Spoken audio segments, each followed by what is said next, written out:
5 కిలోమీటర్లకు ఒకసారి ఇటు పో, స్ట్రైట్గా పో, సీదా పో అనేవాళ్ళు, సీదా జావు అనేవాళ్ళు శాస్త్రఘాట్ దగ్గర.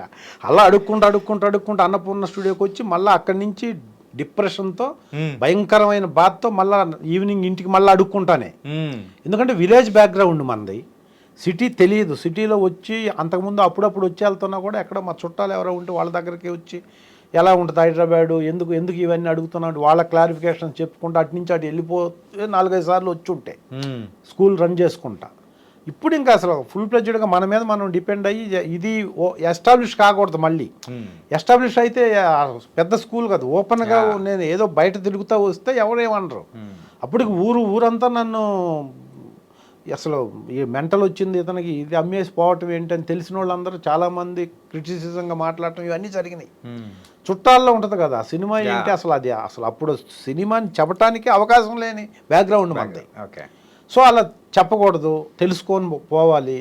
వెళ్ళాను, మళ్ళీ అడుక్కుంటానే మళ్ళీ ఇంటికి వెళ్ళాము. నైటు నెక్స్ట్ డే మళ్ళీ ఛాంబర్కి కనుక్కొని 10-10:30కి ఛాంబర్కి వెళ్ళి, ఇది ఛాంబర్ ఏంటంటే ఆ బిల్డింగ్ చూస్తే రామానాయుడు కళ్యాణ మండపం ఎదురు గేట్లో నిలబడి ఇదా ఫిల్మ్ ఛాంబర్ అని ఉన్న టైంలో చాలా ఛానల్స్లో చెప్పాను, మళ్ళీ కూడా చెప్తున్నా. నేను అలా చేతులు కట్టుకొని ఆ ఛాంబర్ అలా చూస్తుంటే నాకు మొట్టమొదట ఆ ఛాంబర్లో కనపడిన ఆర్టిస్ట్ అంటే నా లైఫ్లో నేను మొదటిసారిగా డైరెక్ట్గా చూసిన ఒక సినిమా యాక్టరు చంద్రమౌళి గారు అని ఒక ఆయన చనిపోయాడు. ఇప్పుడు లేడు, మొన్న లాస్ట్ 2 years బ్యాక్ చనిపోయాడు ఆయన. ఓకే. ఆయన కూడా చిన్న క్యారెక్టర్లు చేసేవాడు అనమాట. ముత్యాల సుబ్బయ్య గారి సినిమాల్లో, పెద్ద మనుషుల్లో, సీరియల్స్ కూడా చేశాడు. తర్వాత ఎస్టాబ్లిష్ అయ్యాడు ఆయన యాజ్ అన్ యాక్టర్. అప్పుడు పెద్ద మనుషుల్లో వాళ్ళ ఫ్రంట్లో ఉండి డైలాగ్స్ చెప్తుండేవాడు. ఓకే. నాకు అట్లీస్ట్ ఇలాంటి క్యారెక్టర్లు ఉన్నా కూడా బాగుంటుంది కదా అనే అంత ఐడెంటిటీ నాకు. జనరల్ పబ్లిక్కి తెలియదు కానీ నాకు సినిమా పిచ్చి కాబట్టి రోజు ఒక సినిమా చూసేవాడిని నేను. ఊర్లో మా ఊర్లో 5 థియేటర్స్ ఉండేది. 5 థియేటర్స్లో ఏ సినిమా వచ్చినా ఫస్ట్ షో చూడాల్సింది. స్కూల్ రన్ చేస్తా కూడా మళ్ళీ సెకండ్ షో చూడాల్సింది ఏదో ఒకటి. అది బాగా అప్పుడు. ఓకే. సో అప్పుడు అంత విచ్చలవిడిగా అంటే వచ్చిన ప్రతి సినిమా బాగుంటే 2 సార్లు 3 సార్లు చూసే టైం అది. అదే కదా రిపీట్ ఆడియన్స్. ఒక సాంగ్ బాగుంటే రిపీట్ ఒక సినిమా 5 సార్లు 6 సార్లు, కొన్ని సినిమాలు అయితే ఇష్టమైన సినిమాలు అయితే 10-15 సార్లు చూసేది. అప్పుడు రెగ్యులర్గా కూడా పోయేది, ప్రతిరోజు సెకండ్ షోకి పోయేది కొన్ని సినిమాలకి. సో అలాంటి పరిస్థితుల్లో ఈ చిన్న క్యారెక్టర్లు చేసే ఆర్టిస్టులు కూడా బ్రెయిన్లో ఎక్కి ఉండేదన్నమాట ఫుల్గా. సో నాకు ఈ చంద్రమౌళి గారు, ఆయన పేరు తెలియదు, తర్వాత ఇప్పుడు పేరు చెప్తున్నా, అప్పుడు తెలీదు. సో ఆయన కనపడ్డాడు నాకు. నా ఇదేంటంటే నేను ఊర్లో ఉన్నప్పుడు నేను ఏమనుకునేవాడిని అంటే వీళ్ళకి కూడా పెద్ద కార్లు ఉంటాయి హైదరాబాద్లో, వీళ్ళ లైఫ్ కూడా కారుల్లో. అప్పుడు కారు అంటే ఏంటి, అప్పుడు అసలు సైకిలే ఎక్కువ. మా కాలేజీకి వెళ్ళేటప్పుడు సైకిల్స్ ఒక 1800 మంది స్ట్రెంత్ ఉన్న టీఆర్ఆర్ గవర్నమెంట్ కాలేజ్ అని మాది ఫేమస్ అనమాట. అప్పట్లో ఆ కాలేజీలో సీట్ వస్తేనే ఒక జాబ్ వచ్చిన ఫీలింగ్. మా కందుకూరు టీఆర్ఆర్ గవర్నమెంట్ కాలేజీలో డిగ్రీ చదువుతున్నావంటే టాప్ మోస్ట్ కాలేజ్ అనమాట. ఆ కాలేజీలో చదువుతున్నావా నువ్వు అని సీట్లు రాని వాళ్ళు పక్కన విలేజెస్ కాలేజీలో చదివేవాళ్ళు. 1800 డిగ్రీ ఆర్ట్స్ సైన్స్ కలిపి 1800 మంది స్ట్రెంత్ ఉండేది. అలాంటి కాలేజీలో ఒక 200 కూడా ఉండేది కదా సైకిళ్ళు. అంటే సైకిల్ ఉంటేనే గొప్ప. ఎవరన్నా సిఐ కొడుకులు లేకపోతే ఎస్పీలు, పోలీస్ డిపార్ట్మెంట్ వాళ్ళు ఎవరన్నా బైక్ వేసుకొని వస్తే ఆ బైక్ని అలా చూస్తుండేది, బైక్ వేసుకొని వచ్చాడు అని. నడుచుకుంటూ వెళ్ళేది 5 కిలోమీటర్లు 6 కిలోమీటర్లు ఆ రోజుల్లో, అమ్మాయిలతో సహా నడుచుకుంటా వెళ్ళి మధ్యాహ్నం మళ్ళీ ఇంటికి వెళ్ళి భోజనానికి బాక్సులు తీసుకెళ్లే కల్చర్ కూడా లేదు, బ్యాగ్స్ కూడా కల్చర్ లేదు. అన్ని బుక్స్ అంతా చేతుల్లో పట్టుకొని పోయేది. సైకిల్ ఉంటే స్టాండు, అమ్మాయిలు అయితే ఇట్లా పట్టుకొని పోయేవాళ్ళు. అలాంటి కల్చర్ అసలు. మా కాలేజీ మొత్తంలో ఉన్న 700-800 మంది లేడీస్ ఉంటే లంగావణి తప్ప అసలు పంజాబీ డ్రెస్ తెలియదు మాకు. అలాంటి కాలేజీలో అలాంటి అట్మాస్ఫియర్లో మేము చదివి ఆ రోజుల్లో సైకిల్ ఉంటేనే ఎక్కువ. నేనేం ఊహించుకునేది, మనకు సైకిల్ ఉంటేనే గొప్ప కదా ఇక్కడ, కానీ సినిమా యాక్టర్లు కాబట్టి వీళ్ళకి డెఫినెట్గా కార్లు ఉంటాయి అనుకునేవాడిని నేను. అంత లగ్జరియస్గా ఉంటుంది లైఫ్ అని. నేను వచ్చి నిలబడితే ఆయన ఛాంబర్లో నుంచి ఎంటర్ అయితే ఆ గేట్లో నుంచి, ఎందుకంటే సినిమా యాక్టర్లు అక్కడికి వస్తుంటారని చెప్పారు నాకు అన్నపూర్ణ స్టూడియో. అక్కడ చెప్పారు కాబట్టి ఇంకా ఇక్కడికి వచ్చి చూసి ఇలా చూస్తే తక్కువని అతను కనిపించాడు. అతను ఆ చంద్రమౌళి గారు టీవీఎస్ 50 కూడా కాదు, లోన్ అని ఒక బండి ఉండేది అప్పుడు. దానికంటే ముందు TVS చిన్నది. చిన్నది. ఆ బండి మీద వచ్చాడు ఆయన. గేట్లోంచి అలా వచ్చి స్టాండ్ వేసి వస్తుంటే నాకు అసలు ఆ బండి చూడగానే ఫ్యూజులు ఎగిరిపోయి. ఏంటి ఆయన కాదు అనుకుంటా వచ్చి స్టాండ్ వేసి కన్ఫర్మ్ చేసుకున్నా ఈయనే అని. వెళ్ళి పరిగెత్తి ఆయన అక్కడ పైన ఒక ఆఫీస్ ఉంది, ఇప్పుడు కూడా ఉంది, సిసి క్రియేషన్స్ అని, క్రియేటివ్ కమర్షియల్స్ రామారావు గారు ఉంది. ఆ ఆఫీస్కి వెళ్తున్నాడు ఆయన పైకి. నేను పరిగెత్తుకుంటా వెళ్ళి సార్ మీరు యాక్టర్ కదా సార్ అన్న. ఆయన బూత్ మాటతో అవునా అయితే ఏంటి అన్నాడు. ఎందుకంటే ఆయనకి యాక్ట్ చేస్తే డబ్బులు ఇవ్వక అప్పుడు 2-3 సార్లు తిరిగి ఏదో ఆ డబ్బుల కోసం, ఆ మనీ కోసం వెళ్తున్నాడు ఆయన. చిరాగ్గా ఉన్నాడు ఆయన బయట నుంచి వచ్చి. టక్మని అనేసి వెళ్ళిపోయాడు పైకి. నేను అలా మళ్ళీ ఆయన ఒక 1 అవర్కి వస్తే 1 అవర్ అక్కడే ఉన్నా. మళ్ళీ వెళ్ళి సార్ మీరు ఏమనుకోవద్దు సార్, మీరు సినిమా యాక్టర్ కదా సార్ మీరు అంటే, అప్పుడు కూల్ అయ్యి అవును సినిమా యాక్టర్నే ఏంటి అంటే, అప్పటికే నేను ఫుల్ డిప్రెషన్ ఇంకా రియాలిటీలోకి వచ్చేసారు. ఇదేంటని అది ఆపుకోలేక అంటే సార్ మీరేంటి సార్ ఈ బండి మీద వచ్చారేంటి సార్ అని అంటే, మాకు ఇచ్చే 250 రూపాయలకి ఈ బండిగా కారులో తిరుగుతామా అన్నాడు. 250 ఏంటి సార్ అంటే, అసలు ఏంటా నీ ప్రాబ్లం ఏంటి, నువ్వు ఎవరు ఏంటి అంటే చెప్పాను అప్పుడు. సార్ నేను ఇలా చదువుకున్నాను, ఇలా స్కూలు కాలేజీ వదిలేసాను వచ్చాను దీనికోసం అంటే, అప్పుడు ఆగి 1 గంట సేపు తిట్టాడు. మామూలుగా తిట్టకుండా 1 గంట సేపు పెద్ద క్లాసే.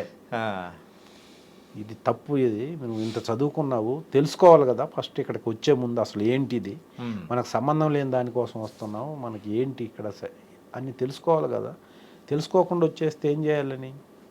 మాకంటే ఆయన అప్పటికి 20 ఏళ్ళు ఏమైంది ఇండస్ట్రీకి వచ్చి. ఓకే, మాకంటే చెప్పేవాళ్ళు లేరు. మాకు కూడా మేము ఎవరినో చూసి మోహన్ బాబు గారు మా పక్క ఊరు అని చెప్పి ఆయన వచ్చి హీరో అయ్యాడని చెప్పి నేను కూడా ఎగేసుకొని వచ్చాను, ఇక్కడికి మెడ్రాస్ వెళ్ళాను. మరి ఇలా ఉంది పరిస్థితి. ఇంకా నాకు ఈ బండి ఉంది, ఈ బండి అంటున్నావు కదా, ఈ బండి ఉంది నాకు, చాలామందికి ఇది కూడా లేదు. సార్ అది కాదు సార్ ఇట్లా నేనంటే, నువ్వేం ఆలోచించొద్దు, డైరెక్ట్గా ఎలా వచ్చావు అలాగే ఇంటికి వెళ్ళిపో, ఊరు వెళ్ళిపోయి మళ్ళీ స్కూల్ తీసుకో, వాళ్ళు ఇవ్వలేదనుకో మళ్ళీ స్కూల్ పెట్టుకో, నువ్వు మళ్ళీ సక్సెస్ అవుతావు. ఇక్కడైతే వద్దు దయచేసి, నేను నీ తండ్రి లాంటి వాడిని చెప్తున్నా, నువ్వు వెళ్ళిపో, రేపే వెళ్ళిపో, అసలు దీని వైపు చూడొద్దు నువ్వు. ఇది చాలా పొరపాటు, నీకేదో జూనియర్ ఆర్టిస్ట్గా అటు ఇటు తిరిగి నువ్వు ఏదైనా ఒక షూటింగ్ చేస్తే ఇంక నువ్వు జీవితంలో మళ్ళీ ఇక్కడ అడుగు తింటుంటావు. ఇంత దారుణంగా చెప్పి వెళ్ళిపోయాడు ఆయన. సో ఇంక నాకు డెసిషన్ తీసేసుకున్నా, ఇంక ఇది కాదు, ఇంక మనం ఇలాగే ఉంటే రోడ్డు మీదే పడతాం ఆయన చెప్పినట్టు. ఇది కాదు, ఏంటని ఊరైతే వెళ్ళలేం, ఊరు వెళ్ళటం ఇంపాసిబుల్. ఇంకా ఒక్కసారి మనము దాటి వచ్చిన తర్వాత ఇంకా అయిపోయి వచ్చేసాం, చెప్పేసాం, అంత తెలిసిపోయింది. ఇక ఊరు వెళ్ళటం అనేది ఇంపాసిబుల్. పోతే ఇక్కడ పోవాల్సిందే తప్ప ఊరు వెళ్ళటానికి కుదరదు, మరి ఏం చేయాలి అని రియలైజ్ అయ్యి కరెక్ట్గా 1 వీక్ 10 డేస్లో మా మామయ్య వాళ్ళకి, మా మిస్సెస్ వాళ్ళ ఫాదర్కి ఎమ్మెల్యే రికమెండేషన్ అది ఉంటే మొత్తానికి ఈనాడులో, సోమాజిగూడ ఈనాడులో మార్కెటింగ్ ఆఫీసర్గా జాయిన్ అయ్యా. 6,000 శాలరీ, ఉదయం 9కి వెళ్తే నైట్ 9 దాకా డ్యూటీ, బాక్సు 158 బస్సు, పొద్దున అక్కడ సోమాజిగూడ పొద్దున 8 గంటలకి బస్సు ఎక్కితే నైట్ 10ంటికి ఇంటికి వెళ్ళేది. ఏం పని కోసం వచ్చాం, ఏం పని చేస్తున్నాం. ఈనాడులో ఎందుకు జాయిన్ అయ్యానంటే, అప్పుడు Ramoji film city under construction, 96, 97లో అప్పుడే స్టార్ట్ అవుతుంది. ఫేజ్ 1, ఫేజ్ 2 అలా డెవలప్ చేస్తున్నారు. కనీసం ఇక్కడ 1-2 ఇయర్స్ చేస్తే ఇక్కడ నుంచి రామోజీ ఫిల్మ్ షిఫ్ట్ అవ్వచ్చు కదా, షిఫ్ట్ అయితే అక్కడ షూటింగ్స్ ఉంటాయి కదా, ఏదో ఒక రకంగా అలాగ జంప్ అవ్వచ్చు కదా అనే ఉద్దేశంతో ఆ బ్రాండ్ని చూజ్ చేసుకున్నాను. అప్పుడు చూజ్ చేసుకొని దాంట్లోనే కావాలని చెప్పి దాంట్లో జాయిన్ అయ్యి అక్కడ ఒక 5-6 మంత్స్ చేసిన తర్వాత ఈ ఆపర్చునిటీ ఎవరో చెప్పారు నాకు. ఇక్కడ నాగినీడి అక్కడ ప్రసాద్ గారు అని ఒక మా కొలీగ్ ఒకడు ఉంటే, అతను రమేష్ గారు మీకు ఎవరైనా తెలిసిన ఫ్రెండ్స్ ఎవరైనా ఉంటే, ఒక ఇంటర్మీడియట్ చదివిన కుర్రోడికి ఒక జాబ్ ఉంది ఒక చోట, ఆ జాబ్కి ఎవరైనా పంపించి నా పేరు చెప్పు, ఆయన నాకు చెప్పాడు ఎవరైనా ఉంటే పంపించమని, ఇట్లా ప్రసాద్ అని చెప్తే అతను చేర్చుకుంటాడు అని చెప్తే, ఏంటి అది ఏం చెప్పాలి, ఏం చదువుకొని ఉండాలంటే, అదేదో సినిమా ల్యాబ్, ఆ సినిమాకి సంబంధించిన ల్యాబ్ అంట అన్నాడు. సినిమాకి సంబంధించిన ల్యాబ్ అయితే మనకు కదా అవసరం అది అని చెప్పి నేను ఒక సండే ఇంటర్వ్యూకి నేనే పోయి నాగినీడి గారి దగ్గర మళ్ళీ కూర్చొని నేనే సార్ ఇలా జాయిన్ అవుతానంటే, ఆయన అసలు ఇంత ఓవర్ క్వాలిఫికేషన్ నాకు నేను పెడుతున్నాను, అది క్లిక్ అయితే ఉంచుతాను, లేకపోతే లేదు. సో కాబట్టి నీ అంత క్వాలిఫికేషన్ ఉన్నవాళ్ళు నాకు అవసరం లేదు అని చెప్పాడు. సార్ నా అంత క్వాలిఫికేషన్ కాదు అని చెప్పి మళ్ళీ ఏదైతే నేను చంద్రమౌళి అని ఆయనకి చెప్పానో, ఇలా చదువుకున్నాను, ఇలా వచ్చాను, ఇది సార్ నా మొత్తం బయోగ్రఫీ అని చెప్పి సేమ్ రీల్ రిపీట్ చేశారు. ఈయన అంతకంటే దారుణంగా తిట్టాడు మళ్ళీ.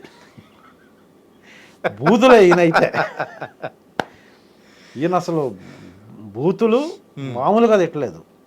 సిగ్గుండాలా, ఎంఏ వరకు చదివి ఏమి ఎలక పెట్టడానికి నువ్వు, ఎవడికి ఉపయోగం అసలు నీ వల్ల, ఎందుకు చేసావు ఈ పని, ఆ మాత్రం తెలియదా, జ్ఞానం లేదా, ఇట్లా వచ్చేటప్పుడు కనుక్కోవాలి కదా. ఒక సంబంధం లేని ఫీల్డ్, ఒక సంబంధం లేని సిటీ వస్తున్నాం, దీనికి అది ఇది ఇప్పుడైనా మించిపోయింది లేదు, వెళ్ళిపో ఊరు. ఇక్కడ చాలా దారుణమైన పరిస్థితి ఉంటుంది. అసలు క్వాలిఫైడ్ కాని వాళ్ళకి కాళ్ళు పట్టుకోవాలి, పట్టుకున్నా వస్తుందంటే రాదు. అసలు ఇది వేస్ట్. ఇది నేను ఆ ఫీల్డ్లో ఉండి చెప్తున్నాను, అర్థం చేసుకో. రోజు నీలాంటి వాళ్ళ ప్రసాద్ ల్యాబ్ ప్రివ్యూ థియేటర్లు గేట్లు ముందు 100 మందిని చూస్తుంటాను నేను. ఆ టికెట్లు చించి లోపలికి పోనిచ్చేవాడు కూడా పోనివాడు. మిమ్మల్ని అంత దారుణంగా ఉంటుంది ఇక్కడ. క్వశ్చనే లేదు. నువ్వు వెళ్ళిపోయి మళ్ళీ స్కూల్ పెట్టుకో. సార్ స్కూల్ పెట్టడం ఇదంతా అయ్యే పని కదా, అసలు ఊరే పోయే పని. సరే పోవు కదా, నీకు ఒక పాప ఉంది కదా, ఎడ్యుకేషన్ సరే మీ ఊర్లో సిటీకి వచ్చావు కదా, ఇంగ్లీష్ మీడియం ఏదో స్కూల్కి పాపను స్కూల్లో వేసి హైదరాబాద్లో ఉంటున్నానని ఫీల్ అవ్వు. ఎందుకు ఫీల్ అవ్వాలంటే నువ్వు ఈనాడులో చేస్తున్నావు, మంచి బ్రాండ్ అది. ఏ కంపెనీలో ఫస్ట్కి శాలరీలు వస్తాయో రావో కానీ రామోజీరావు గారి కంపెనీలో ఫస్ట్కి శాలరీ వచ్చే కంపెనీ అది. సో ఇప్పుడు ప్రొఫెషనల్ పీరియడ్లో ఉన్నావు కాబట్టి రెగ్యులర్ అయితే మంచి శాలరీ ఉంటుంది. మంచి బ్రాండ్ కదా, ఇప్పటికి కూడా మంచి బ్రాండ్. అప్పుడు ఇంకా అసలు ఈనాడుకున్న గుడ్ విల్ మామూలుగా ఉండేది కదా. అప్పుడు ఈనాడులో జాయిన్ అయితే ఈనాడు లెట్ వచ్చిందని కొన్ని 10 సంఖ్యలు అడిగేవాళ్ళు అప్పుడు నన్ను, ఊరి నుంచి కూడా ఈనాడులో జాయిన్ అయ్యాడని. అంటే గొప్పది అప్పట్లో. సో మంచి బ్రాండ్లో జాయిన్ అయ్యావు, ఇంకా అక్కడ సెటిల్ అయిపోద్ది నీ లైఫ్.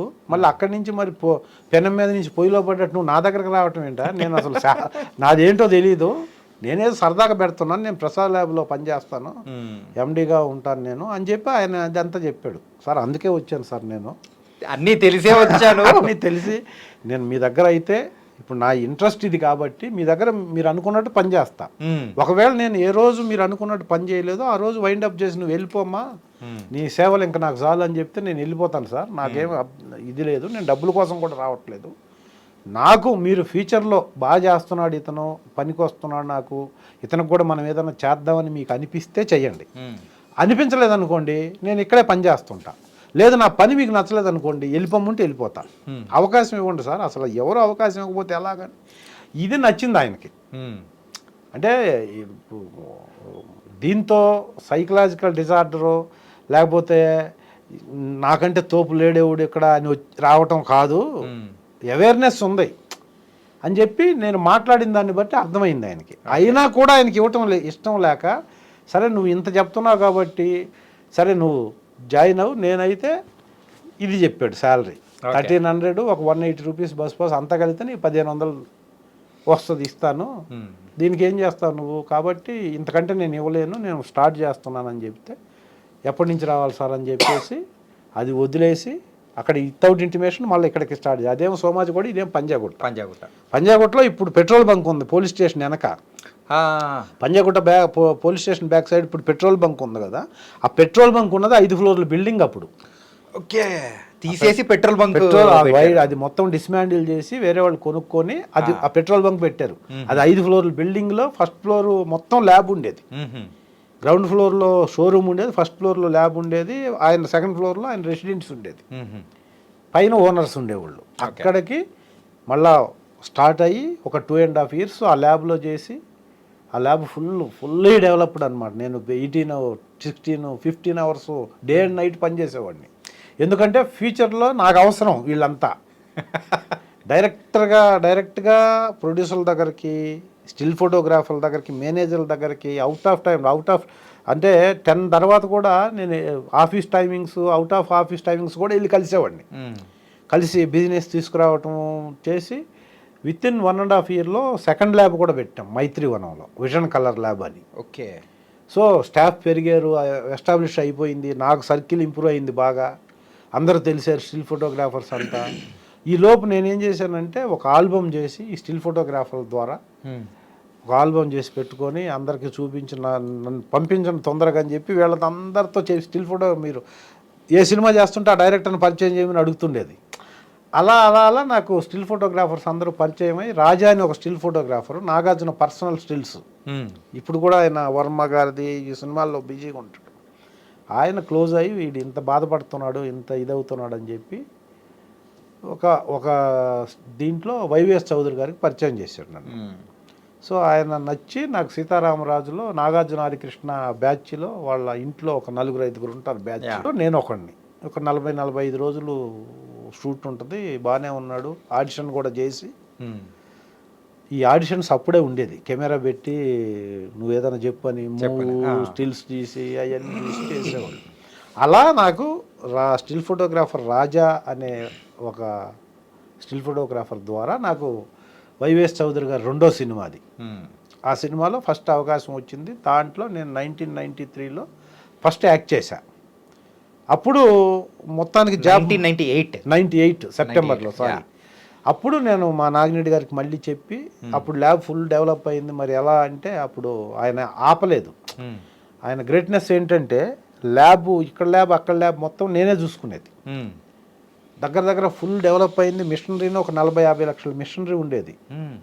కానీ ఆ స్టేజ్లో నాకు సినిమా అవకాశం వచ్చింది అంటే ఆయన వద్దనుకుంటే అవకాశాన్ని పోగొట్టడం ఒకే ఒక నిమిషం పని. ఎందుకంటే ప్రసాద్ ల్యాబ్ సినిమా అది, స్టిల్స్ ఈ ల్యాబ్లోనే ఉంటాయి.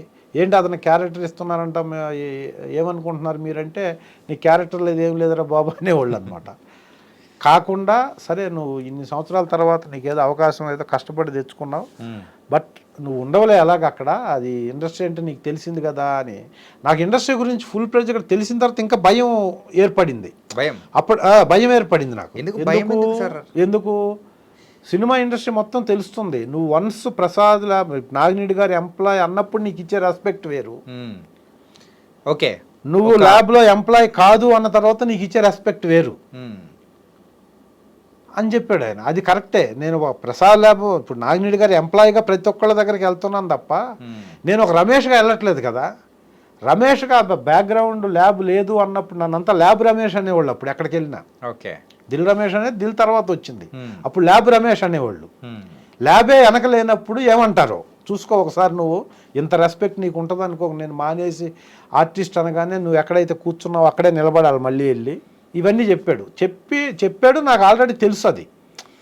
అప్పుడు చిన్న భయం ఉన్న అసలు చూడాలి కదా మనం. అప్పుడు ఆయనకు అదే చెప్పాను, సార్ నేను అసలు చూడాలి కదా, మీరు చెప్పింది ఆ ఆలోచన నాకు ఉంది. అప్పుడు ఎంత నా salary 25,000, 2.5 years 25,000, up and down vehicle, house allowance ఇస్తానన్నాడు, మళ్ళీ షిఫ్ట్ అవ్వమన్నాడు, అమీర్పేట ల్యాబ్ పక్కకు వచ్చే. అంటే ఇంకా ఫుల్ ఫ్లెడ్జ్డ్గా ల్యాబ్లో ఒక ఎంప్లాయీ లాగా ఉండిపో, అంతా నువ్వు చూసుకుందు అన్నటువంటి పొజిషన్లో మళ్ళీ ఈ ట్విస్ట్ అనమాట. నాకు అక్కడ స్కూల్ విషయంలో అదే జరిగింది, అంతా అదే. ఇక్కడ ల్యాబ్ విషయంలో మళ్ళీ అదే జరిగింది. అదే జరిగి, లేదు సార్ ఇట్లా నాకు ఒక 6 months టైం ఇవ్వండి మీరు, 6 monthsలో డెఫినెట్గా ఇది నాకు సెట్ అవ్వదు అనుకుంటే ఇక వన్స్ మళ్ళీ ల్యాబ్కి వచ్చానంటే ఫుల్ టైం ఇంకా నాకు వేరే ఆలోచన, ఇంకా ఆర్టిస్ట్ ఇవన్నీ లేవు సార్ ఇంకా.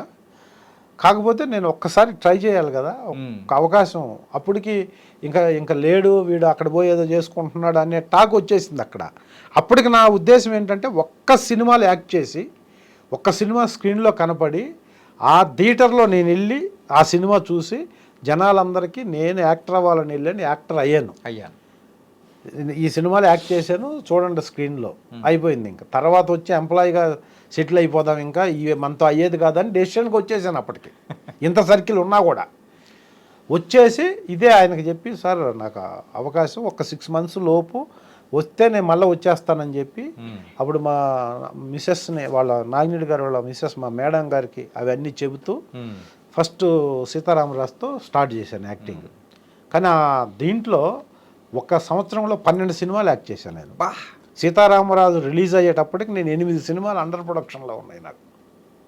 ఒక్కసారి మొదలెట్టిన తర్వాత ఇప్పుడు అంతా తెలుసు, స్టిల్స్ ఫోటోగ్రాఫర్స్ తెలుసు. యాక్చువల్గా ఇక్కడ ఈరోజు యాక్ట్ చేశానంటే 4వ రోజు 5వ రోజుకో నాకు ఆ స్టిల్స్ ఉండేది నా దగ్గర. నాకు ఆ ఈ స్టిల్స్ తీసుకెళ్ళి ఇంకొక ఆఫీస్కి వెళ్ళేది, తెలిసిన ఆఫీస్కి, ఇదో నాగార్జున గారితో యాక్ట్ చేస్తున్నాను, మీరు ఇస్తారా సస్తారా, నేను నా లైఫ్ రోడ్డు మీద పడిందని. అది ఇది కాదంటే ఆయన దగ్గరికి వెళ్ళి మళ్ళీ వాళ్ళకి ఫోన్ చేయండి సార్, ఇట్లా చెప్పండి మీరు, నాకు వాళ్ళు రెస్పాండ్ అవ్వట్లేదని చెప్పి ఇలా అగ్రెసివ్గా చేసి ఓ 12-13 సినిమాలు ఫస్ట్ ఇయర్లోనే చేశా. చేస్తూ అలా నేను దిల్ కంటే ముందు కూడా ఒక్కళ్ళలో మంచి క్యారెక్టర్ చేశా. నువ్వు నేనులో సూపర్, నువ్వు నేనులో క్యారెక్టర్ చూస్తే దిల్ అవకాశం వచ్చింది. ఓకే. తేజ గారి సినిమా, ఉదయ్ కిరణ్ గారి రెండో సినిమా నువ్వు నేనులో మంచి క్యారెక్టర్ నాది. ఉదయ్ కిరణ్కి నాకు కాలేజీ గేట్ దగ్గర ఒక ఫైట్ ఉంటుంది. తనికెల్ భరణి గారి దగ్గర పాలు అమ్ముకునే నలుగురిలో నిక్కర్లు వేసుకొని ఉంటాం అనమాట. దాంట్లో రే నువ్వు కాలేజీ స్టూడెంట్, గట్లనే ఉండి బిడ్డ, నకరాలు చేయకు అని ఒక ఫైట్ ఉంటుంది కాలేజీ గేట్ దగ్గర. అది యాడిస్తే టీవీలో ప్రోమో ఇచ్చారు. అది అప్పట్లో టీవీ ప్రోమోస్కి చాలా పెద్ద వాల్యూ ఉండేది. అది కూడా ఎంత 20 seconds 30 seconds యాడ్లు వచ్చేది. ఆ యాడ్లో ఇది పడింది. ఇది పడ్డప్పుడు 2002-1లో స్టార్ట్ అయ్యి 2లో రిలీజ్ అయింది. అప్పుడు దిల్ అండర్ ప్రొడక్షన్లో ప్రాసెస్ చేస్తున్నప్పుడు ఇది చూసి ఎవరో బాగున్నారు, ఈడెవడో కనుక్కొని పిలవండి అని ఆడిషన్స్కి పిలిచారు దిల్కి. ఓకే. అది ఆడిషన్ అయినాక 1 year స్టార్ట్ అయింది సినిమా. అక్కడ కో డైరెక్టర్ పుల్లారావు గారని ఇప్పుడు కూడా ఉన్నారు, ఆయన నన్ను సజెస్ట్ చేసి బాగున్నాడు అని చెప్పి ఆ దిల్లో ఒక చిన్న క్యారెక్టర్, అది దిల్లో ఇప్పుడున్నంత క్యారెక్టర్ కాదు, బిగినింగ్లో ఒక చిన్న ఒక నితిన్ గారితో ఒక ఫైటు ఒక సీన్కే, అది 3 రోజులు 4 రోజులు క్యారెక్టర్, మనోడైతే బాగుంటాడని చెప్పి ఆడిషన్కి బిల్ సెలెక్ట్ చేశారు. అంటే బికాజ్ ఆఫ్ దిల్ రావడానికి తేజ గారి సినిమా అయిన నువ్వు నేనులో ఆ ప్రోమో చేసి పిలిచారు. అప్పటికి నేను ఒక్కడు, నువ్వు నేను, రియల్ స్టోరీ అని ఒక సినిమా ఉంది, ప్రకాష్ రాజ్కి ఈక్వల్ క్యారెక్టర్ చేసి అప్పుడే నేను స్వామి అని ఒక క్యారెక్టర్. ఓకే. ఆ సినిమా పేరు రియల్ స్టోరీ. అలా తర్వాత స్వయంవరం అలా చిరునవ్వుతో కూడా మంచి క్యారెక్టర్ ప్రకాష్ రాజ్ కాంబినేషన్లో చేశా. ఓకే. అంటే ఈ ల్యాబ్ బ్యాక్గ్రౌండ్ ఉండటం మూలాన ఎక్కడ నన్ను ఒక అట్మాస్ఫియర్ నిలబెట్టడం ఈ చేయలా. పంచదార చిలక, ఆవిడే శ్యామల అయితే త్రూ అవుట్ నేను ప్రకాష్ రాజ్ ఒక క్యారెక్టర్ ఉంటుంది మాల వేసుకునేది. పంచదార చిలకలో శ్రీకాంత్ గారికి నాకు ఫైట్, బిగినింగ్ ఇవన్నీ దిల్ కంటే ముందు. ఓకే. సో చాలా మంచి సినిమాలు ఉన్నాయి సినిమాలు అన్నీ. ఇప్పుడు మీకు కూడా మీ జనరేషన్ ఇప్పుడు ఈ పేర్లు అని చెప్తే మీకు కూడా నోటెడ్ ఎక్కడదే అనే ఉన్నాయి సినిమాలు. వీడు సామాన్యుడు కదని ప్రకాష్ రాజ్ హీరోగా ఒక సినిమాలో పృథ్వీ నాకు ఫైట్. అలాగే బలరామ్ అని ఒక సినిమా శ్రీహరి గారిది, ఆ సినిమాలో శ్రీహరి గారి తమ్ముడు, నాకు శ్రీహరి గారికి ఫైట్. ఇలా ఎక్కడ నేను వేగ్గా ఒక బ్యాక్గ్రౌండ్ లో నిలబడే క్యారెక్టర్లు ఏ చేయాలి, బిగినింగ్ నుంచి స్టార్టింగ్ నుంచే మంచి క్యారెక్టర్స్ చేసుకుంటూనే మనం ముందుకు వెళ్ళాం. కాబట్టి లక్కీగా ఒక వచ్చిన 3 years లోపే దిల్ వచ్చింది.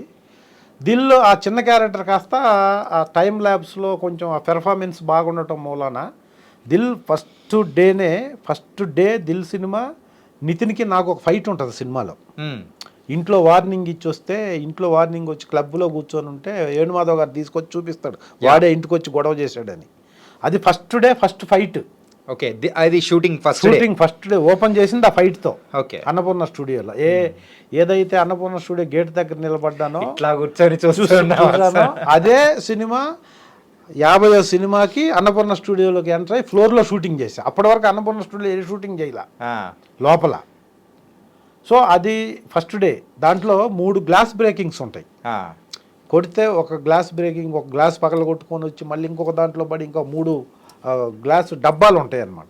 3 గ్లాసులు పగల కొట్టుకొని బయటికి వెళ్ళి పడాలి. ఆ 3 నేను ఒరిజినల్గా డూప్ లేకుండా చేశాను ఆ సినిమాలో. అంటే మీరు కరాటీ నేర్చుకున్నారు కాబట్టి సో ఆ స్కిల్స్ ఇక్కడ ఉపయోగపడి ముందు సినిమాల్లో కూడా ఫైట్స్ చేశాను. స్టంట్ శివ అని ఇప్పుడు the great fight master stunt Shiva గారి ఫస్ట్ సినిమా అది, స్టంట్ మాస్టర్గా. ఓకే. ఆయనకి ఒక ఎంథూజియాజం ఉండేది అంతా ఒరిజినల్గా చేపియాలని. నాకు ఇది మంచి క్యారెక్టర్, నీకు మంచి సోలో ఫైట్ 4 days నితిన్ గారితో అంటే నాకు ఒక వైబ్. నితిన్ గారికి అప్పుడు అంత ఇది ఉండేది, ఉదయ్ కిరణ్కి నితిన్కి అప్పుడు వాళ్ళు యంగ్ హీరో. జయం మూవీ హిట్ అయింది. అక్కడేమో చిత్రం తర్వాత నువ్వు నేను, నేను ఇక్కడేమో జయం తర్వాత దిల్లు. చిన్న క్యూట్గా ఉండేవాళ్ళు వాళ్ళు. Yeah. వీళ్ళతో కరెక్ట్గా చేయాలని చెప్పి ఆ ఫైట్ అంతా డూప్ లేకుండా చేశాను. రోల్స్ కానీ గ్లాస్ బేకింగ్స్ కానీ అది. అప్పుడు స్టంట్ శివ గారు సూపర్ ఆయన నువ్వు భలే చేస్తున్నావు అని. ఇప్పుడు కూడా అదే అంటాడు. అప్పుడు నా మొదటి వాళ్ళ అబ్బాయిలు ఉన్నారు ఇప్పుడు, ఇద్దరు ఫైట్ మాస్టర్లు, స్టంట్ శివ కొడుకులు. వాళ్ళిద్దరికి ఇప్పుడు కూడా మొన్న అఖండ తర్వాత స్కందాకు కూడా ఆయనే. స్కందాలో చేసేటప్పుడు కూడా నా ఫస్ట్ సినిమాలో నేను ఫైట్ కంపోజ్ చేసిన ఫస్ట్ యాక్టర్. కానీ ఏదైనా కానీ ఫస్ట్ది బాగా గుర్తుపెట్టుకుంటారు, మూమెంట్ ప్రీషియస్. ఎంతమంది ఏదన్నా రమేష్ అన్న అంటాడు స్టంట్ శివ గారు, ఎందుకంటే ఎవరికి అర్థం కాదు. నా ఫస్ట్ సినిమాలో నేను ఫైట్ కంపోజ్ చేసిన ఫస్ట్ ఆర్టిస్ట్ అంటాడు. ఇదిరే ఒక క్వశ్చన్ చెప్పండి అన్న, ఏంటంటే మీకు నువ్వు నేను కూడా చాలా మంచి పేరు తీసుకొని వచ్చింది. అంతకంటే ముందు కూడా మంచి మంచి క్యారెక్టర్స్ చేశారు. అండ్ ప్రకాష్ రాజ్ గారికి కానీ ఈక్వల్గా ఉన్న క్యారెక్టర్స్ ఇవన్నీ చేశారు. కానీ మెయిన్గా దిల్ మూవీనే మీ యొక్క పేరుకి ముందు పెట్టుకోవడానికి గల రీజన్ ఏంటి? నేను పెట్టుకోలేదు అది. నేను యాక్చువల్గా నేను ల్యాబ్ రమేష్గా సెటిల్ అయిపోతాను. ఇంకా ఏ రమేష్ అంటే ల్యాబ్ రమేష్ అని, ల్యాబ్ రమేష్ అని రాసేవాళ్ళు అనమాట. డిస్క్రిప్షన్లో కూడా మనకి సీన్ ఇది మన ప్రోగ్రామ్ షీట్ ఇచ్చేవాళ్ళు మేనేజర్లకి, రేపు ఆర్టిస్టులు ఎవరు అని మేనేజర్లకు ఇస్తే ఆర్టిస్టులకు ఫోన్ చేసి చెప్పేవాళ్ళు వాళ్ళు. దాంట్లో ల్యాబ్ రమేష్ అని ఉండేది. ఇంక ఇది ఫిక్స్. ఇంకా నాకు ల్యాబ్ రమేష్ ఎలాగ ఆయన బ్యాక్గ్రౌండ్ కూడా మనకు ఉపయోగపడుతుంది అనుకుంటున్న టైంలో ఈ సినిమాలో ఆ క్యారెక్టర్కి ఏం పేరు పెట్టాలి ఇప్పుడు ఒక కాలేజీలో ఒక ఫైట్ ఉంటుంది అదే సినిమాలో నితిన్ గారికి నాకు. కాలేజీలో తమలాపాక్ అనే కాదు సైలెన్సర్ ఫైట్ వేరే. దాంట్లో తమలాపాక్ కాలేజీ స్టేజ్ మీద ఒక సాంగ్ ఉంటుంది. అవునవునవును. ఆ సాంగ్లో అమ్మాయిని పట్టుకుంటుంటాడు అక్కడక్కడ. నేను థియేటర్లో ఉండి అలా చూస్తుంటాను. అంటే నాకు నచ్చదనమాట. సో అది అయిపోయిన తర్వాత ఆడిటోరియం బయటికి హీరో వస్తుంటే నేను అక్కడ ఉండి ఏంట్రా నువ్వు పట్టుకున్నావు ఏంటని వార్నింగ్ ఇస్తే, నువ్వు అడుగుతున్నావు నీకు వార్నింగ్ నేను ఇస్తే ఆడు నన్ను కొడతాడు. కొట్టేసి అలా స్టమక్ పట్టుకొని పడిపోతే కల్పన ప్రకాష్ రాజ్ గారి వైఫ్ క్యారెక్టర్ తను వచ్చేసి మాట్లాడాలి నాతో, ఏమైందని మాట్లాడాలి. అప్పుడు డైరెక్టర్ గారు ఏం మాట్లాడాలంటే ఇది పేరేంటి, ఏం పేరు పెట్టాలి, ఏదో పేరుతో పిలవాలి కదా, దూరం నుంచి పిలుచుకుంటూ వస్తుంది పరిగెత్తుకుంటాము, కింద పడి ఇది పట్టుకుంటే ఈయన కొట్టి వెళ్ళిపోతాడు. ఏదో రమేష్ అని పిలవండి అమ్మా అన్నాడు డైరెక్టర్ గారు. రమేష్ అని పెట్టారు. అంటే నాకు సినిమాలో క్యారెక్టర్ పేరు కూడా రమేష్. ఓకే.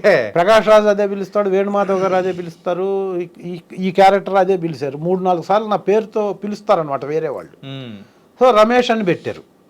తర్వాత ఇంకా ఈ క్యారెక్టర్ పెరిగిన తర్వాత యాక్చువల్గా రఘుబాబు గారు చేయాలి. ఈ రఘుబాబు గారు నేను ఉంటాం ఆయనకి రైట్ హ్యాండ్ లెఫ్ట్ హ్యాండ్గా ప్రకాష్ రాజ్ గారికి.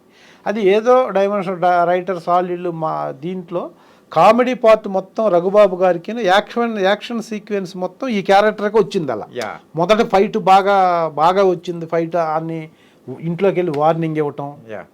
వార్నింగ్ కూడా చూడు నీ పేరు ఏదో భాస్కర్ రావు అంట కదా, నువ్వు ఒక పోస్ట్ మ్యాన్వి, నీకు మా గౌరన్న కూతురు అవసరమారా, చూడు మొదటిసారి వచ్చాను కాబట్టి టీవీలు పగిలాయి, మళ్ళీ నేను వస్తే మీ ఇంట్లో శవాలు లేస్తాయి అని రాకుండా చూసుకుంటారుగా, చూసుకుంటారులే అని వెళ్ళిపోతాను. ఇది దాని తర్వాత సీన్ అనమాట తీసింది. కానీ ఫస్ట్ ఇంటికి వెళ్ళి వార్నింగ్ ఇచ్చి బార్లో కూర్చొని ఉంటే నితిన్ ఇంటికి వెళ్ళి ఏంటి ఇవన్నీ పగిలి ఉన్నాయంటే సినిమాలో అక్కడికి షిఫ్ట్ అవుతారు. సో ఇప్పుడు ఈ 2 సీక్వెన్స్లు బాగా వచ్చినాయి అని చెప్పేసి ఇంక యాక్షన్ సీక్వెన్స్ ఎక్కడున్నా ఈ క్యారెక్టర్కి డైవర్ట్ చేశారు. డైవర్ట్ చేసి కామెడీ పార్ట్ మొత్తం అలా తీసుకెళ్ళి సినిమా మొత్తం అయిన తర్వాత రఘుబాబు గారు వెళ్ళి డబ్బింగ్ చెప్పారు ఫస్ట్ సినిమాలో. రఘుబాబు అప్పుడేదో మేము ఒక వేరే సినిమా చేస్తున్నాం, రఘుబాబు గారు మేము కలిపి చేస్తుంటే ఆయన డైరెక్టర్ గారు డబ్బింగ్ అయిన తర్వాత నీ క్యారెక్టర్కి పేరు వస్తుంది అనుకుంటే వాడి క్యారెక్టర్కి పేరు వస్తుంది, సినిమా ఏమాత్రం హిట్ అయినా అతన్ని దిల్ రమేష్ అని పిలుస్తారు అని చెప్పాడంట డైరెక్టర్ గారు. నెక్స్ట్ డే సినిమా షూటింగ్కి వచ్చి రఘుబాబు గారు ఏమైనా నువ్వు కొట్టేసావు మార్కులు, నీ క్యారెక్టర్ బాగా వచ్చిందంట, డైరెక్టర్ గారే ఇలా అన్నారు, సినిమా హిట్ అయితే నేను దిల్ రమేష్ అని పిలుస్తారని అన్నాడు. నేను సో హ్యాపీ అనమాట దానికి ఇదికి. తర్వాత వెంటనే ఆ సినిమా మొత్తం డబ్బింగ్ అయిన తర్వాత ఈ మా నాగినేడి గారు కలర్ గ్రేడింగ్ చూసేవాళ్ళు. అప్పుడు డిఏలు లేవు, డిఏలు ఏమి లేవు, డైరెక్ట్గా కలర్ ఎలా వచ్చింది షేడ్ ఎలా వచ్చిందని థియేటర్లో వేసుకొని చూసేవాళ్ళు. ఎక్కడన్నా కలర్ డైల్యూట్ అయితే కలర్ని పెంచటం, కెమికల్ వేసి కలర్స్ అని పెంచేవాళ్ళు ఏదో సంథింగ్ ఆ టెక్నికల్ ఇది. అందుకోసం ప్రతి సినిమాని ఆయన చూసేవాళ్ళు. సో వీళ్ళు వెళ్ళిపోయి సార్ మీరు ఒకసారి చూడండి ఫైనల్ కాపీ మేము సెన్సార్కి వెళ్ళబోతున్నాం డబ్బింగ్ అంతా అయిపోయింది అన్నప్పుడు చూశాడు ఆయన. చూసి అప్పటి వరకు ల్యాబ్ రమేషే నేను. ఓకే. అప్పుడు సార్ మీ ఓడికి మంచి క్యారెక్టర్ పడింది సార్ చూడండి అని చెప్తే ఆయన చూసి మొత్తం ఇంకా సెటిల్ అయిపోతాడు. అప్పుడు 3 ఏళ్ళు అయింది. అప్పుడు నేను రావట్లేదు కానీ బట్ ఈ సక్సెస్ అవ్వడు కదా ఎందుకు ఇంత కష్టపడుతున్నాడు అని నాకు ఫీల్ ఉండేది ఆయనకి. చూసిన తర్వాత బాగా వచ్చింది క్యారెక్టర్ ఏమాత్రం సినిమా ఇదే మాట ఆయనకు కూడా చెప్పాడు డైరెక్టర్ గారు. తర్వాత నన్ను ఫోన్ చేసి పిలిచి నాగిరెడ్డి గారు చూశాను దిల్లు బాగా వచ్చింది నీ క్యారెక్టరు, డెఫినెట్గా ఇంకా నువ్వు ఏమి ఇంకా బ్యాక్ స్టెప్ తీసుకోవాల్సిన పని ఉండదు జాగ్రత్తగా చేసుకో అని చెప్పి ల్యాబ్కి పిలిచి చెప్పాడు. అప్పుడు యాక్చువల్గా నెక్స్ట్ క్వశ్చన్ ఏముందంటే సో ఇదే అనమాట మళ్ళీ నాగిరెడ్డి గారిని కలిసినప్పుడు ఏమన్నారు అని అన్నా అంతలోకి మీరు చెప్పేశారు కంటిన్యూషన్. అదే నీకు ఏదో డైరెక్టర్ గారు కూడా మంచి ఇమేజ్ ఉంది నీ మీద దాన్ని కంటిన్యూ చేసుకో ఈ సినిమా డెఫినెట్గా క్లైమాక్స్ ఎక్కడంటే హీరోని హీరోయిన్ని తీసుకెళ్ళి వాళ్ళ ఇంట్లోనే పెట్టి ఎక్కడైతే ప్లే ఆడుతున్నారో అక్కడి నుంచి టాప్కి వెళ్ళిపోయింది సినిమా డెఫినెట్గా బాగుంటుంది కొడుతుంది హిట్ నువ్వు సెటిల్ అయిపోతావు నువ్వు జాగ్రత్తగా చేసుకొని బిఫోర్ రిలీజే అసలు స్క్రీన్స్ వేయకముందే చెప్పారు నాకు. ఓకే. నేను వెళ్ళి డైరెక్టర్కి థ్యాంక్స్ చెప్పి చేసాం. వాళ్ళు అన్నట్టుగానే అది అలా వచ్చేసింది. ల్యాబ్ రమేష్ పోయి దిల్లో బలి చేసాడబ్బా ఆ క్యారెక్టర్ పేరు కూడా రమేష్ అవటం లక్కీగా వేరే పేరు అయితే మళ్ళీ వచ్చి ఉండేది కాదు. క్యారెక్టర్ పేరు కూడా రమేష్ పెట్టడం వల్ల ఇంకా అది ఆ ల్యాబ్ రమేష్ పోయి అది అలా దిల్ రమేష్ అయింది. అది ఏదైనా మనం పెట్టుకుంటే రావు ఆ పేర్లు. ఒక స్క్రీన్ నేమ్తో ఒక ఆర్టిస్ట్ని పిలవటం అనేది హార్డ్లీ ఒక 10 మంది ఉంటారు తెలుగు ఇండస్ట్రీలో. అలాంటి స్క్రీన్ నేము దిల్ సినిమా వల్ల నాకు వచ్చినందుకు దిల్ రాజు గారికి కానీ వినాయక్ గారికి కానీ దిల్ రాజు గారికి కూడా దిల్ అని వచ్చేసింది అప్పటి నుంచి. రెండు మీరు అండ్ దిల్ రాజు గారు కదా ఆయన రేంజ్ టాప్లో ఉంటే మనదే లేదనుకోండి. లేకపోయినా దిల్లు అనే పేరుతో పిలిచేది ఇద్దరినే అనేది ఒక అచీవ్మెంట్ అని ఫీల్ అవుతుంటాను నేను. ఓకే. అండ్ సో ఆ తర్వాత మీ కెరియర్ కానీ ఇట్స్ గోయింగ్ ఆన్ క్యారెక్టర్స్ చేసుకుంటూ ముందుకెళ్తూ ఉన్నారు. అంటే ప్రజెంట్ ఇప్పుడు వచ్చేటప్పటికి మీరు చేసే మూవీస్ కానీ తగ్గిపోయాయి కనిపించడం అనేది కూడా కొంచెం తగ్గిందని అనుకోవచ్చా? డెఫినెట్గా అనుకోవచ్చు. రీజన్ ఏంటి అంటే ఆడియన్స్ పాయింట్ ఆఫ్ వ్యూలో ఇండస్ట్రీ పాయింట్ ఆఫ్ వ్యూలో అనుకోవచ్చు తగ్గిందని. ఎందుకంటే నేను తగ్గించుకోవటం ఇన్ ద సెన్స్ ఇంకొక బిజినెస్ ఇంకొక పని చేస్తానో కాదు. కంప్లీట్గా నేను 24 hours ఇండస్ట్రీ కోసమే హైదరాబాద్లో ఉన్నా. ఉన్నన్ని రోజులు ఇండస్ట్రీ కోసమే ఉంటా. నేను వేరే పని చేయను, వేరే బిజినెస్లు లేవు, చేయాలన్న ఆలోచన లేదు. చేసి ఉంటే చాలా వేరే రేంజ్లో ఉండేది నేను. కానీ నాకు ఇది లేదు. ఇందాక చెప్పే కదా మనీకి అంత ఇంపార్టెన్స్ లేదు ఇప్పుడు. మనల్ని కాపాడే వరకు మనీ ఉంది, మనల్ని కాపాడే వరకు ఎసెట్స్ ఉన్నాయి. కానీ వాటిని మనం కాపాడే స్టేజ్కి నేను వెళ్ళాలన్న ఆలోచన లేదు. మెయిన్ అయితే ఆలోచన లేదు. వాటిని కాపాడే స్టేజ్ మనకి వెళ్ళాలనే ఉద్దేశం లేదు కాబట్టి ఐఎమ్ హ్యాపీ. కానీ ఎందుకు తగ్గినాయి అనేదానికి తగ్గింది నిజమే. ఎందుకు తగ్గినాయి అంటే నేను ఎందుకు తగ్గించుకున్నానంటే పెద్ద సినిమాల్లో నేను చేసే క్యారెక్టర్లు రెగ్యులర్ అంటే డిఫరెంట్గా ఆలోచించాల్సిన అవసరం పెద్ద బడ్జెట్ ఉన్న సినిమాలకి పెద్ద డైరెక్టర్లకి లేదు. ఎందుకు లేదంటే అవైలబిలిటీ ఉంది, వాళ్ళకి ఫైనాన్షియల్ అవైలబిలిటీ ఉంది. నన్ను తీసుకెళ్ళి ఎవరు చూడని ఒక క్యారెక్టర్లో పెట్టాలి అన్న థాట్ వాళ్ళకి రాదు. ఎందుకు రాదు అంటే దానికి 1,00,000 రీజన్స్ ఉంటాయి ఇండస్ట్రీలో. ఇప్పుడు మనల్ని మనం పెంచుకోవటం ఒక్కొక్కళ్ళు ఒక్కొక్క వేలో పెంచుకుంటుంటారు. ఎలా కొంతమంది పిఆర్ మెయింటైన్ చేస్తారు, బాగా వెళ్ళి కలవటము, బాగా వెళ్ళి వాళ్ళతో ర్యాపోలో ఉండటము, లేకపోతే ఇంకా వేరే చేయటం, ఇవన్నీ చేస్తారు ఒకటి. ఇంకొకళ్ళు ఎక్కువ ఫోన్ టచ్లో ఉంటారు, కంటిన్యూస్గా ఫోన్ టచ్, నేను అసలు దీని మీదనే ఉన్నాను నాకు ఇవ్వండి అని, లేకపోతే ఇంటికి వెళ్ళి కలవటం. కొంతమంది ఇంకేదో ఉపయోగపడే పనులు చేయటం చేస్తుంటారు. జనరల్గా అది ఏది చేసినా వచ్చిన వాళ్ళు నేను ఆర్టిస్ట్గా ఎదగాలి, పీక్ స్టేజ్ చూడాలనేదే ఫైనల్ ఎయిమ్. ఏదైనా హీరో అయినా క్యారెక్టర్ ఎవరైనా నేను ఇక్కడి నుంచి ఒక టాప్ రేంజ్కి వెళ్ళాలి, ఎవరినో పెట్టుకొని ఇంత వాళ్ళు తీసుకుని ఆ రేంజ్కి నేను వెళ్ళాలి, అంత మంచి క్యారెక్టర్ నేను చేయాలనేదే ప్రతి ఒక్కడి గోలు. రైట్. అదే రీచ్, అక్కడికే వెళ్ళాలనేదే ప్రతి ఒక్కడి ఫీలింగ్. కానీ వెళ్ళే మార్గాలు డిఫరెంట్గా ఉంటాయి. ప్రతి ఒక్కరిది కూడా ఒక్కొక్క డిఫరెంట్ మార్గం.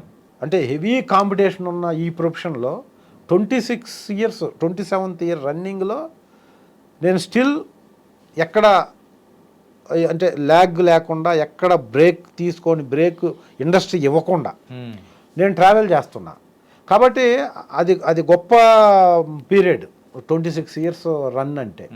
మీ కెరియర్ స్టార్ట్ చేసి అప్రాక్సిమేట్ 28 ఇయర్స్, 26 ఇయర్స్. ఈ 26 ఇయర్స్లో ఎవ్రీ ఇయర్ ఒక్కొక్క, అంటే ప్రతి ఇయర్ 10 సినిమాలు చేసుకుంటూ వచ్చారు, యావరేజ్ కూడా వేసుకుంటూ వస్తాయి. మరి అన్ని సినిమాలు చేసుకుంటూ వచ్చారు, కానీ ఇప్పుడు మెయిన్గా స్లోగా తగ్గిపోవడానికి ఒక డిసిషన్ తీసుకున్నా అన్నారు. ఏంటి ఆ డిసిషన్? అదే ఇప్పుడు పెద్ద సినిమాల్లో, ప్రతి పెద్ద సినిమాల్లో ఒక విలన్కి రైట్ హ్యాండ్గా కనపడటం కంటే, కనపడుతుంటే కనపడ్డాను. ఇప్పుడు ఫైట్లు చేశాను, చేజింగ్లు చేశాను, బోన్స్ ఫ్రాక్చర్లు అయినాయి, లైఫ్ రిస్కులు అయినాయి కొన్ని సినిమాల్లో. కంటిన్యూస్గా 7 రోజులు 10 రోజులు పరిగెత్తిన సినిమాలు ఉన్నాయి, కంటిన్యూస్గా 10-15 రోజులు ఫైట్లు చేసిన సినిమాలు ఉన్నాయి, జంపులు చేసాము. ఇవన్నీ ఫేజ్ అన్నీ అయిపోయినాయి. ఇప్పుడు కూడా అవే ఇస్తున్నారు కదా, డబ్బులు ఇస్తున్నారు, మనం డిమాండ్ చేసిన డబ్బులు ఇస్తున్నారు, క్యారెక్టర్లు వస్తున్నాయి, చేస్తున్నాము. అలాగే చేసుకుంటా పోతే ఎంతకాలం? ఇప్పుడు నువ్వు నేనులో ఒక పెద్ద చేజ్ ఉంటుంది. ఆ చేజ్లో 8 days సమ్మర్లో, మే నెలలో పరిగెత్తుతూనే ఉన్నాం. మరి అదే క్యారెక్టర్ ఇప్పుడు ఇచ్చి అలాగే అంతే ఫోర్స్తో పరిగెత్తముంటే చేయగలమా? నో, చేయలేము, ఖచ్చితంగా చేయలేము. కానీ చేయమంటున్నారు. సో అది క్రెడిబిలిటీనే.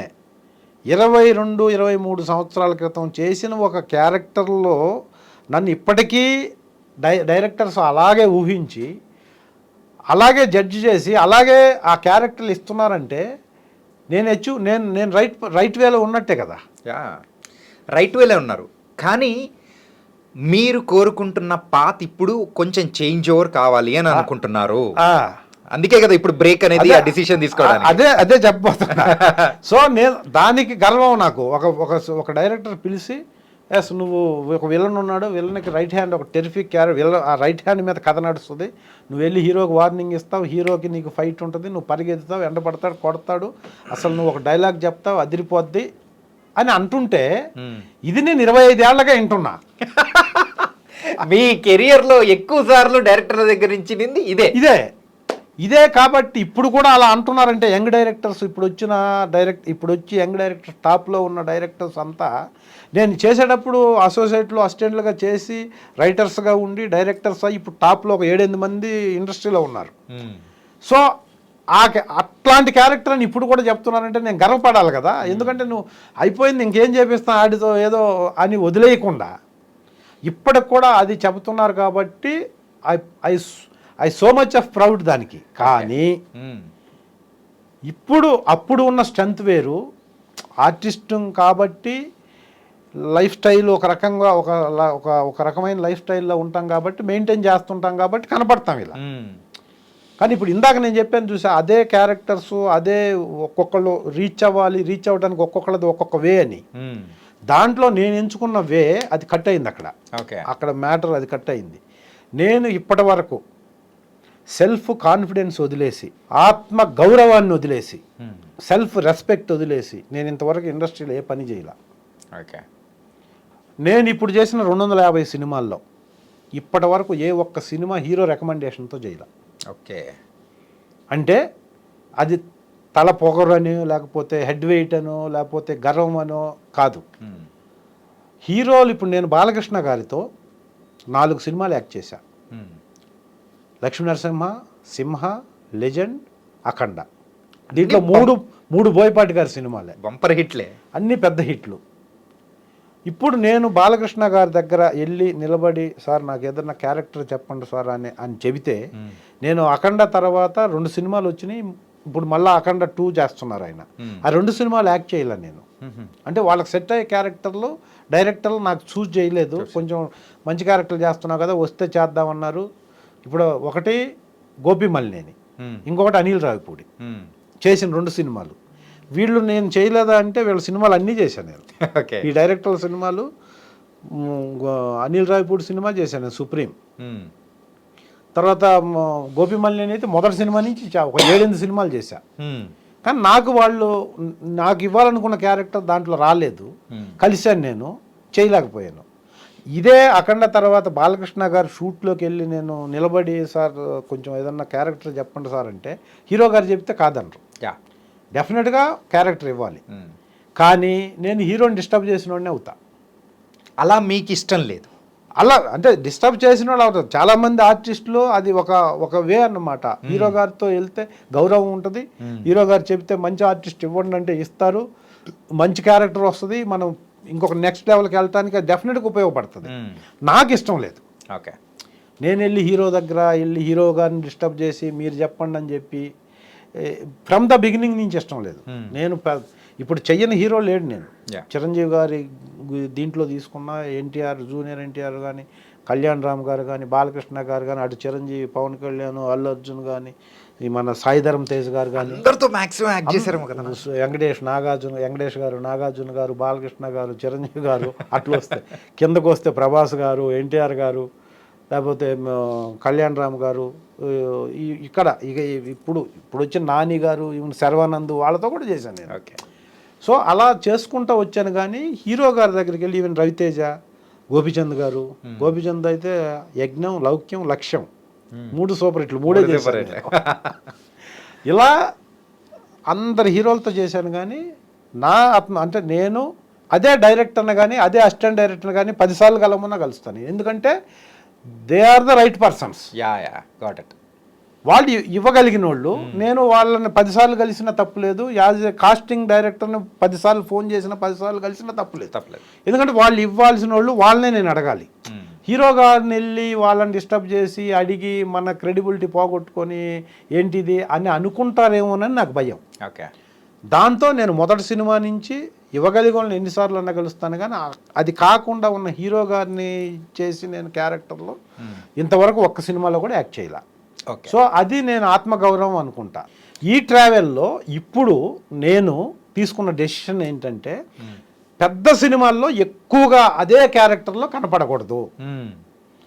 సో వెళ్తే వాళ్ళకి ఇప్పుడు నీడ్ లేదు కాబట్టి ఒక పెద్ద క్యారెక్టర్లో ఒక మంచి క్యారెక్టరు దీంట్లో ఉంది, దీంట్లో రమేష్ని పెడదాం అని అనుకోవాల్సిన అవసరం లేదు ఆ సినిమాలకి. ఎందుకంటే ఫైనాన్షియల్ నీడ్ ఉండదు అక్కడ. ఎంత డబ్బులు కావాలన్నా బడ్జెట్ ఉంటుంది.